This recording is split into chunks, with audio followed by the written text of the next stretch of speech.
So there's not many manufacturers in the game right now that make keyboards for their units. In fact, outside of Remarkable today, Onyx is the only other one that has an OEM keyboard that attaches to a unit.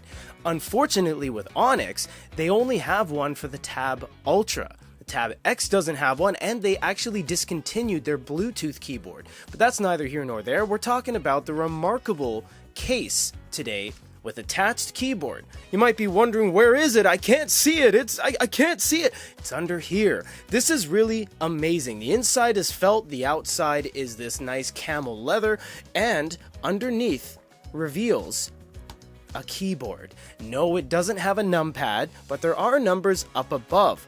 I have noticed something with this keyboard, and that is that it doesn't have a whole lot of options outside of just shift. Now you'll see it has shift for the uppercase characters, much like you'd expect from any keyboard, but doesn't have a function. Does have option, but it doesn't have a function. So you'll see everything from Q all the way to P, and down below there's only two options. A lot of keyboards nowadays kind of double down and triple down on the functions by having something blue or purple corresponding to the color of the function button. So if you wanted 1, you'd press 1. If you want an exclamation point, you press shift 1.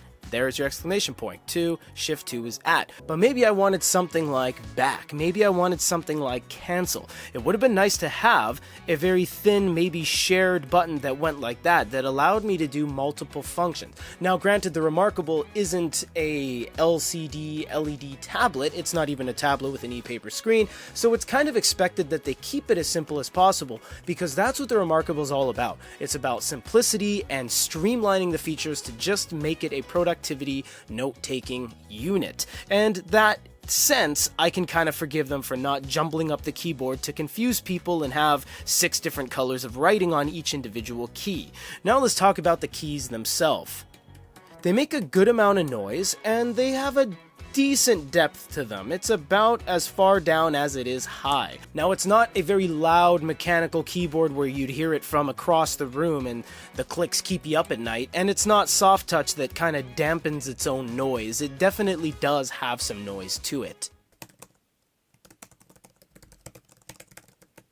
And that's really all there is about this unit, is that it uses the pogo pins right here, the copper contacts, and it has an accompanying case. So how does it all fit? How does it all work? Well, we have to move over actually to a different table.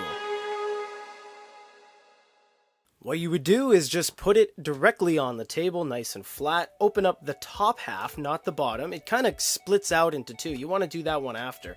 You can't really mess this part up. It goes into the pogo pins, and it has the little dimples that hold down like that have space for the rubber stoppers, and that's basically it. From here, you flip it up like so, and you have yourself a Remarkable keyboard. When you plug it in, automatically a prompt is going to come up that says your keyboard is just as focused as you are. Follow the preferences. You can do keyboard shortcuts that are more in tune with a PC or a Mac. Finally, from there, you can start using the keyboard as is. Unfortunately, even though it's plugged in, the keys don't do anything. So like on an Onyx, for example, you can actually do things like up and down, left and right to navigate around the page. As you press down, there will be a little borderline highlighted circle or square that would be somewhere on the page indicating where you are, but this one doesn't have that functionality. So what we would do is we would go into a notebook like this, start it up, click on Quick Sheets, go over to text, and then we can start typing.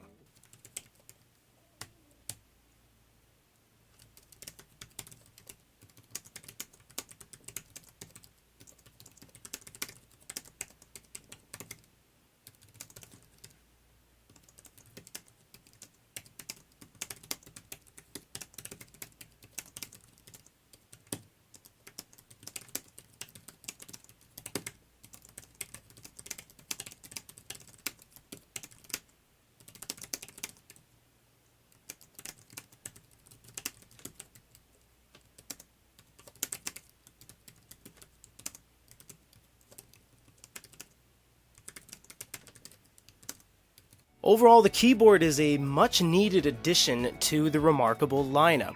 Remarkable has discontinued their first generation unit and the Marker's signature pen, so it's kinda nice to see them bringing something back in their lineup in terms of physical products that they can sell to more people.